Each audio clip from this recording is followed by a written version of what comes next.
ગુજરાતનું એક એવું મંદિર કે જ્યાં રાત્રે કોઈ પણ રોકાઈ શકતું નથી. પૂજારીને પણ સંધ્યા સમયે નીચે ઉતરી જવું પડે છે. એવું તે શું કારણ છે કે કોઈ અહીં રાત્રે રોકાઈ શકતું નથી? શા માટે મંદિરમાં અહીં બે મુખવાળા માતાજી પૂજાય છે?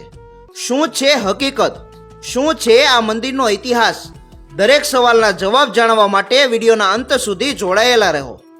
મિત્રો, અમે વાત કરી રહ્યા છીએ ચોટીલા ડુંગર પર રહેલા ચામુંડા માતાના મંદિરની. આ મંદિર રાજકોટથી 46 કિલોમીટર દૂર ચોટીલા ડુંગર પર આવેલું છે. માતા ચામુંડા શક્તિના 64 અવતારો પૈકીનો એક અવતાર છે. આ મંદિરમાં દરરોજ હજારો ભક્તો દર્શન માટે આવે છે. અહીં હાજરા હજુર ચામુંડા માતાજીએ હજારો પરચા પૂર્યા છે. તેથી જ તો માત્ર ગુજરાતમાંથી જ નહીં પરંતુ આખા ભારતમાંથી લોકો દર્શન માટે આવે છે. માતા ચામુંડા તમામ ભક્તોની મનોકામના પૂર્ણ કરે છે. અહીં ચોટીલા મંદિર ટ્રસ્ટ દ્વારા જમવાની તેમજ રહેવાની નિઃશુલ્ક વ્યવસ્થા પણ છે. અહીં દરરોજ શુદ્ધ અને સાત્વિક ભોજન કરાવવામાં આવે છે.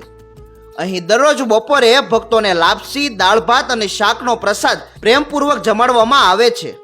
ચામુંડા માતાનું આ મંદિર ચોટીલા ડુંગર પર રહેલું છે. આ ડુંગરની ઊંચાઈ 1173 ફૂટ જેટલી છે. મંદિર સુધી પહોંચવા માટે લગભગ 620 પગથિયા ચડવા પડે છે, જેમાં ચડવા તથા ઉતરવાની અલગ વ્યવસ્થા છે. દર 100 પગથિયાએ પીવાના ઠંડા પાણીની વ્યવસ્થા છે.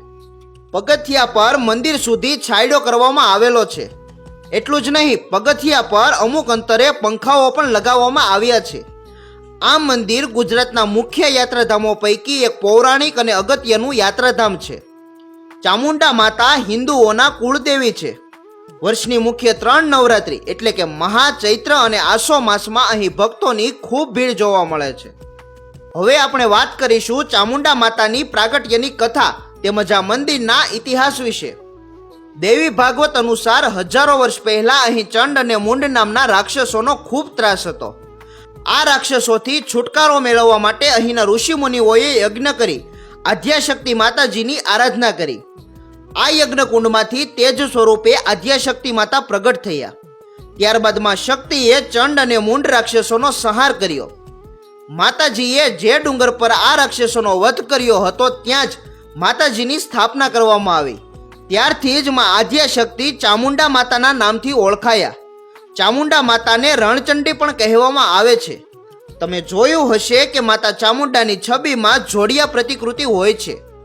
આ બંને બહેનો છે, એક ચંડી અને એક મુંડી, એટલે જ માતાનું નામ ચંડી ચામુંડા પડ્યું છે. ચોટીલા ડુંગર હજારો વર્ષ જૂનો છે. હજારો વર્ષ પહેલા અહીં મંદિર નહોતું, પરંતુ એક નાનકડો ઓરડો હતો. તે સમયે પગથિયા પણ નહોતા. તેમ છતાં ભક્તો અહીં માતાજીના દર્શન માટે આવતા હતા. આ મંદિરની નીચે ગુપ્તેશ્વર મહાદેવનું મંદિર આવેલું છે.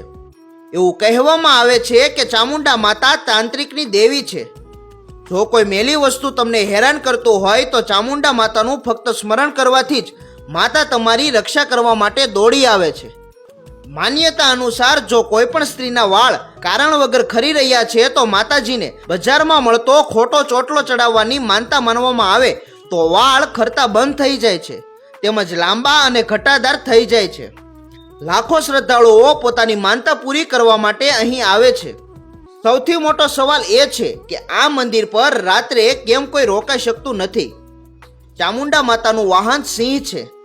આ મંદિરમાં ચામુંડા માતાની તો પૂજા થાય જ છે, પરંતુ સાથે સાથે સિંહની પણ પૂજા થાય છે. આજે પણ ચામુંડા માતાની રક્ષા કરવા માટે રોજ રાત્રે સિંહ આ મંદિરમાં આવે છે. તેથી જ આ મંદિરમાં 7 વાગ્યા પછી કોઈ પણ રહેતું નથી. પૂજારી પણ દરરોજ સંધ્યા આરતી કરીને નીચે ઉતરી જાય છે. અહીં આસો મહિનાની નવરાત્રિના 9 દિવસ જ પૂજારી રોકાઈ શકે છે. નવરાત્રિના દિવસોમાં પૂજારી સહિત માત્ર 5 જણા જ રાત્રે રોકાઈ શકે છે. લોકોનું કહેવું છે કે માતાની રક્ષા કરવા માટે સાક્ષાત કાળ ભૈરવ માતાની ચોકી કરે છે. તો આ હતો ચોટીલાનો ઇતિહાસ. મિત્રો, તમે ક્યારે ચોટીલા ગયા છો? કોમેન્ટમાં જણાવો. અને વિડીયો પસંદ આવ્યો હોય તો વિડીયોને લાઈક અને વધુમાં વધુ શેર કરો તથા અમારા ફેસબુક પેજને ફોલો કરો. ધન્યવાદ.